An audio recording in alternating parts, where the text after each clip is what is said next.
This morning, I'm pleased to introduce Simone Cipriani. Simone is the founder and directs the Ethical Fashion Initiative of the International Trade Center, which is a joint agency of the United Nations and the World Trade Organization. Simone began his career in the leather industry of his native Italy and went on to direct a large export consortium in Italy. Simone began the Ethical Fashion Initiative by developing a cooperative with a group of micro-producers at a production hub in the slums of Korongocho, Kenya. Gradually, the project has expanded extensively to now working in Burkina Faso, Mali, Ghana, Ethiopia, Haiti, the West Bank, and Cambodia, and maybe others that I don't even know about. Today, Simone has become a key spokesperson at the forefront of the growing global movement for ethical supply chains in the fashion industry. I first met Simone in the summer of 2014. He was a speaker at the Folk Art Market, International Folk Art Market here in Santa Fe, and I came away exhilarated both by his talk and by his energy, as you will see. And I was thinking at the time, how can we get him from Switzerland to come and talk to our conference? So I sent him an email, described who we were, and I heard back in 15 minutes he said, I'll be there. So he is here, and thank you to Simone very much. So we're extremely fortunate to have Simone Cipriani. He has agreed to travel from his base in Switzerland to share his very innovative insights as part of celebrating the unique. So welcome, Simone. Thank you, Mary. Thank you. It was easy to come here because when you're always on the move, you just stop on your tour around the world and you're here. But I'm so happy to be here. Thank you, Mary, for the invitation because I was really impressed by what I saw at the International Folk Art Market, which is an incredible organization. I love what you do here, and I wanted also to be here to connect with your crowd. So I work in development, I'm an officer of the UN, and I work in the industry of fashion. I work in the industry of fashion because I am extremely ugly, as you can see, and the industry of fashion needed some degree of ugliness. They need that, poor people. What we do? I said we work in development and in fashion. We enable micro-producers from developing nations, mainly women micro-producers from very marginalized settings, to become suppliers of big international fashion brands. And at the same time, we enable the fashion brands to develop products in collaboration with these micro-producers. A second line of work is about emerging African designers. We are mentoring, we are supporting the business of emerging African designers for them one day to replace the international fashion brand in working with the artisans of Africa and of the places where we work. So you see here in this image the nature of our work. On the left, you see an outfit of an international fashion brand, which is made using fabric that we produce in Burkina and in Mali. And on the other side, on the right, you see an outfit of a new African designer. So the terms of reference of our work are, first of all, we work with the artisans. Why with the artisans? You have to know that when I was young, and this was before World War I, thanks God you laugh, because I said this in another conference and people didn't laugh. And I told them, look, hey, it's a joke. I was so upset. When I was young, I grew up in Tuscany, which is the best part of Italy, and we were neighbors with some very well-known fashion brands, Ferragamo, Gucci, and so on. And the place was full of artisans. Artisans were everywhere because the fashion business was a collaboration between designers and artisans. You could see the hands of people in the products. But then, in the fashion industry, we discovered marketing, mass production, big strategies, and we changed everything. We removed the artisans. We tailorized work in order to break everything down into small tasks that are performed by different people. By doing this, work became very cheap, The margins of the big brands skyrocketed, and people started to be exploited, heavily exploited in the value chain also of top fashion. We want to go back to artisans because consumers, because the world is requesting that. People want to go back to authenticity, to see the hands of a producers in a product. An artisan is somebody who makes almost the entire product. It's a different kind of dignity. Africa, where we started, is full of artisans. We work mainly with women artisans. Why with women? For two reasons. One is because women are the backbone of the world and are more effective than men. I have a wife and 3 daughters. I'm very glad to say that. I had to say that because if they check this on internet and I don't say this, they slap me in the head. Women are the backbone of Africa, where we started. Whatever is invested in women is then invested into the development of the family, into the development of society. Second point, fair labor and environment. We rigidly apply the fair labor agenda. Wherever we work, it's not fair trade. Fair labor is all the standards of labor according to the International Labor Office, health and safety in the workplace, free of exploitation, remuneration, overtime, and everything. No child labor and everything. We are audited by the Fair Labor Association, which is here in the US. Environment. We apply several standards on the environment. We also measure our carbon footprint, and we offset it by planting trees in the most unbelievable places. You have to participate in one of our tree planting events. They are something. The last one I saw was in the slum of Corococho, close to a dump site, and people were telling us, people from there were telling us, oh, it's so nice you plant all these trees because then we can cut them and we can chop them and we can produce coal. That's not the real reason why we do it. Then we measure impact. Whenever you work in these realities in development, you've got to measure the impact of what you do, social and environmental impact. I know in the industry of fashion, a lot of big fashion brands, not a lot, but some big fashion brands say, we work in Africa, we do a lot for Africa. There's a famous one with some celebrity who you see on the back of Newsweek or Time in Africa, all beautiful, getting out of a plane. Wow, we do for us. Where's the impact of what you do? Where are the metrics of the results that you achieve through your work? Does it enable people to get a decent life or not? The system of work, how we work. I already hear you, hey, Simone, how do you work? Tell us how. I'm going to tell you. Don't be impatient. We work in this way. Wherever we work, we create a hub, which is a social enterprise. The social enterprise that we create and co-manage interacts with fashion houses, starting a product development process, which is based on the capacities and the materials that are available where we work. That's important. The first time I went to Mali, many years ago, I went to see a very well-known artisan of indigo there, and I said, hey, man, I would like to work with you. What do you do? I work in fashion. Go away. Why? Because he had received the visit of a mountain of fashion companies that had gone, the classic creative directors and their crowd of collaborators. They go and they say, how can you work with us? Yeah, how? So can you do this on silk? There is no silk here.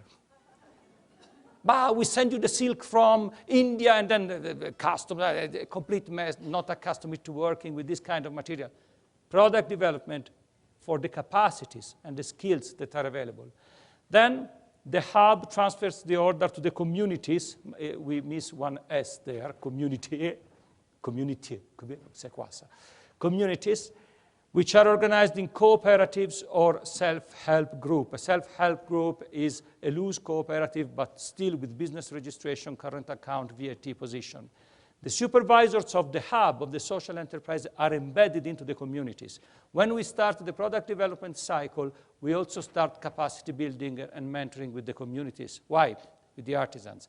Because we do training only in view of production. It's more effective. It's on-the-job learning. We don't do training for training. The UN, my employer, does a lot of training for training. I know people in Africa who have become professional trainees. And it's true because They are paid. They receive a DSA, a daily subsistence allowance, like $20, $30, which is nothing for us. But in a place where the average income is $2 per day, this is a mountain of money. You'd better become a trainee and try to remain in debt. Don't do it. Training, capacity building is linked to the process of product development so that when the order comes, you are ready. So the business model is the same business model of the industry of fashion. They are embedded in the way in which the value chain of fashion works. We start with the project proposal, development of ideas, development of samples, then the samples are cleared, costing, we organize the production, the fashion houses put the samples in the fashion seasons, so you see all our productions and samples in Paris, in Milano, in New York, in Tokyo during Fashion Week, and then the orders come. At that time, all the cooperatives are ready. The advantage of having a hub is that there is only one interface for the fashion brand and for logistics, for quality control, payments, and everything. Just to give you an idea, idea is Italian, an idea, beautiful country, Italy. In Kenya, the first social enterprise that we set up in 2009 works with 1,250 artisans. So it's a huge network. But there is only one interface for the fashion brands that work with us. When we finish the work, when we finish production and everything, impact assessment, and we check what happened in the communities. Just to give you an idea about impact, work, dignified work, not exploitation, dignified work, work which is well paid and in good conditions changes the life of people. We measured change in the communities where we work. We measured change in women. We have Maasai communities where women are now the breadwinners of the family and they are respected by their men. We have a village in which the men have been thrown out because they didn't respect them. You see the improvement in nutrition. You see decrease in the most common disease. You see school enrollment of children which skyrockets. You see change if you measure it. And if you measure it, you can track change to see how it evolved over the years. But then we realized that we had many tools. We have a system to track change. We have impact assessment. We apply fair labor, we apply the environmental standards. Over the years, we have also developed a system to track all the supply chain, all the activities which are involved in our work. So we have just developed a new tool which is called RISE, Respect, Invest, Sustain, Empower. Respect, which is about getting to know people, the sector where the work culture is about traceability. We have there several maps that track all the activities involved in the production of a product. And we track them to have respect of people because we have to understand how they work.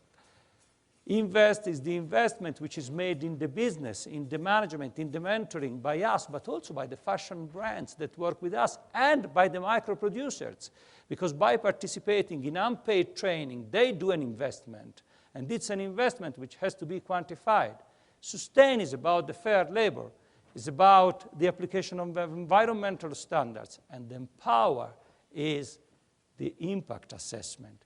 So we've put the results of all this together in what we call RISE map, which you can access through a QR code. This is the first example of this. I'm very glad to show this to you today. It's for an Australian distributor, which is called MIMCO. It's the first one to which we have applied it. In 2016, it will go mainstream with everybody. This is a label for a product. Consumers go there, they target it with a smartphone, they target the QR code, and they see the map with all the places where things took place. They click on the place, and they go into the story of the community. They go into the story of the value chain. They see how much people are paid. They see the impact assessment. They see all what I told you before.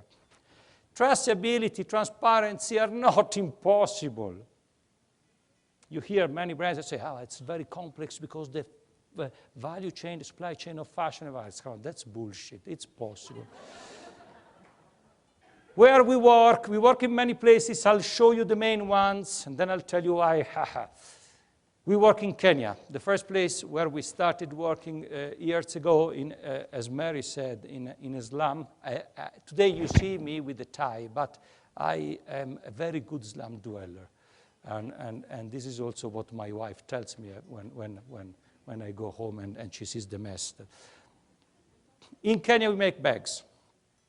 Bags using several artisanal skills, the cutting and stitching of leather, of canvas, but also screen printing, metal casting.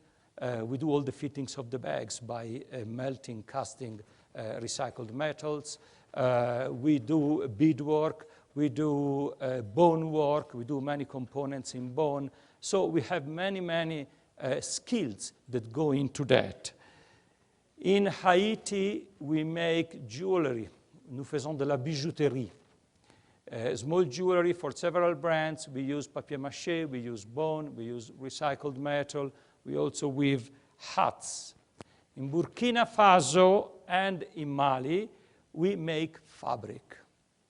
Burkina Faso, we make some wonderful woven fabric. You see there a tartan, top on the right. A tartan, which is the tartan that Vivienne Westwood asked us to do, and it's been in a whole season of Westwood's collection. It's a beautiful tartan, and it's all manually woven. In Mali, not only weaving, but also hand decorating of fabric. There's a big tradition there, Bogolan mud cloth. It's so beautiful. The master of indigo from Mali was here at the International Folk Art Alliance 2 years ago, and is a regular friend of yours, Abubakar Fofana. He's a master. And then in Ethiopia, leather country, we co-manage a tannery where we also have a shoemaking unit. We make shoes.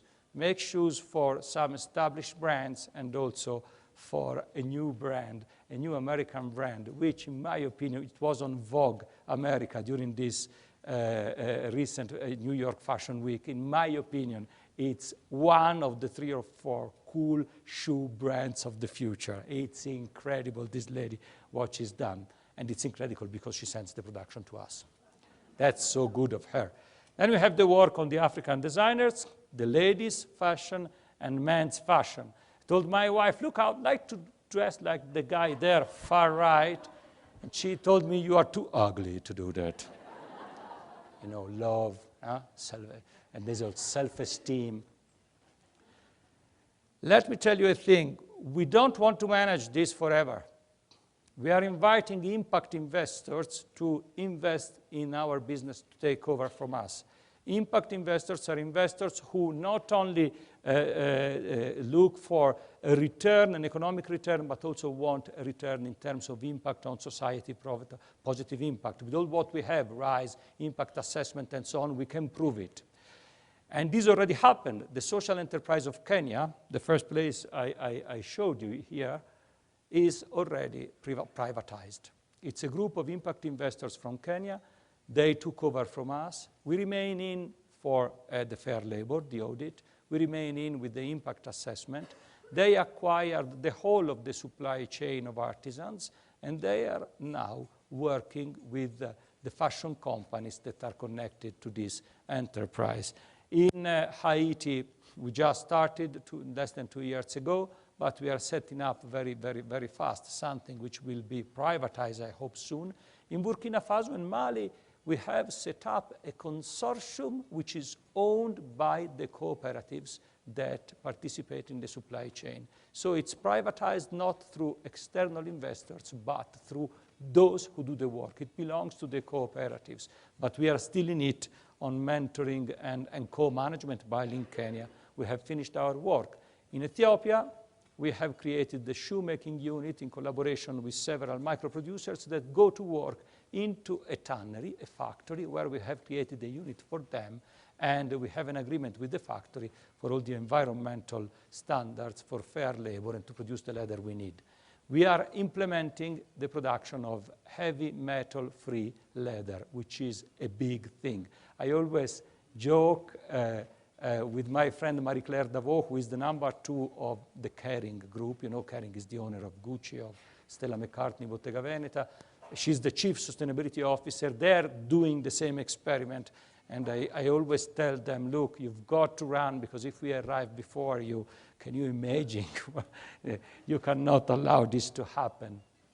We just started working in Cambodia, as Mary said, in Nepal, in Peru, in Palestine for a collection of scarves, and we are trying to launch our own brand. Maybe another time I come and I tell you about the brand, because let's wait for it to be successful. If it is a failure, I don't tell you anything.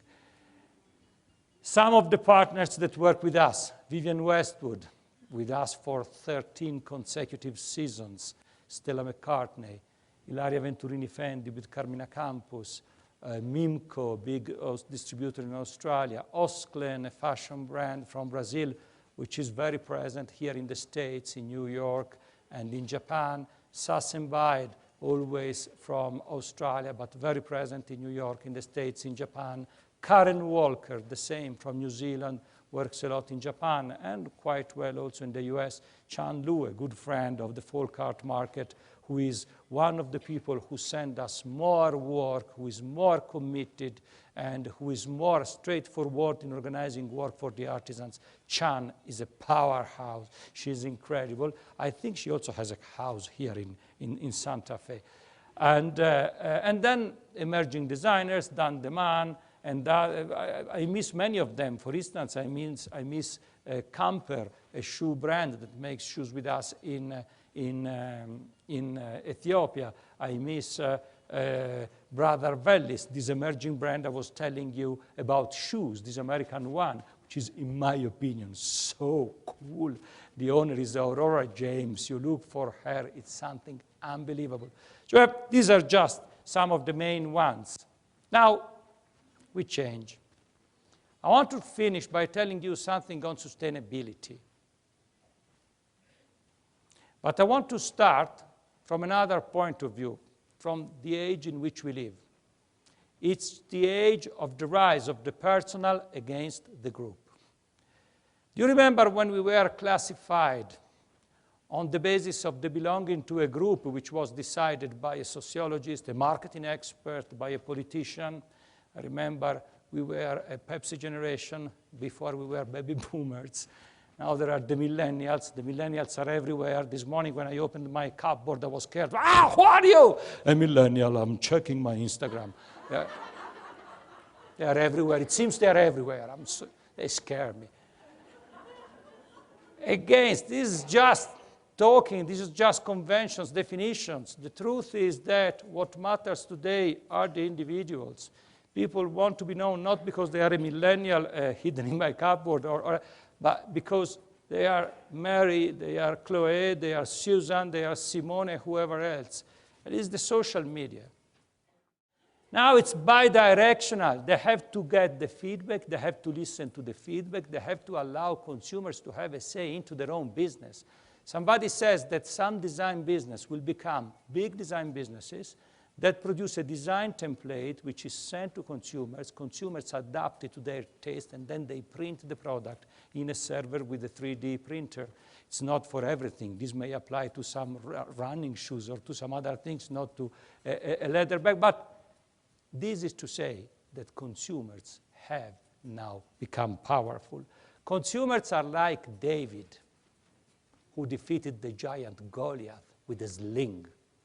And the sling is the social media. Michelangelo, he was from Tuscany, my region. Michelangelo. Of course, he was from Tuscany. There's another implication. These brands, let's tackle it from another point of view. People take everything personal. Consumers take everything personal. Consumers are aware that if something damages the physical or the natural environment in which we live, which is the global one, they get damaged.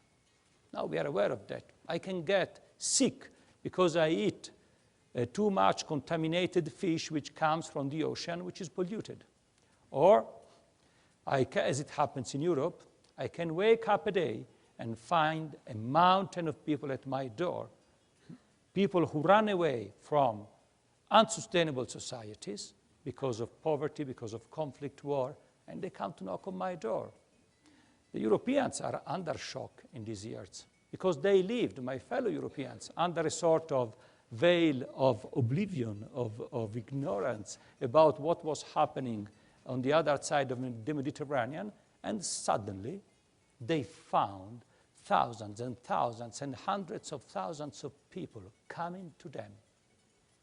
And the message of these people was, hey guys, we are here, we cannot stay where we were before, we have to come to you.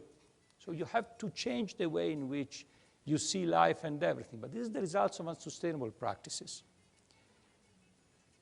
Consumers are aware that if some brand carries out some unsustainable practices, sooner or later they get damaged. This is why they want more and more. It's growing. It's not that everybody's like this, but it's growing. They want to know everything. They want transparency. They want to know who you are, what you do, where you do it, with which people, with whom you do it. Traceability today is possible. I showed that to you with RISE and all these tools. We are a small thing and we have our own traceability system. It's possible. Consumers are aware of that. Social media, personal, they want to see that. Bi-directional communication, tell me who you are, tell me what you do. I want to be sure that your practices don't damage me. So for fashion brands, it's becoming possible to cheat. You see the guy who cheats with the cards, like this, on the left of the picture. That's Caravaggio, another great Italian artist. But not from Tuscany.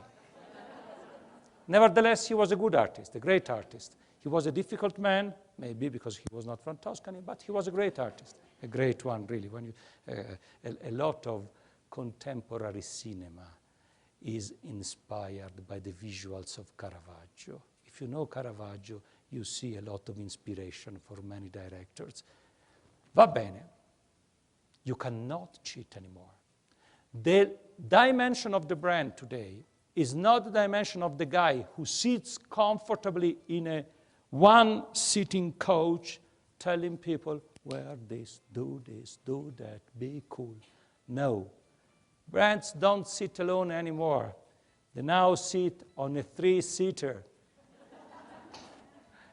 They are with people, consumers, people involved in their processes, production, and so on.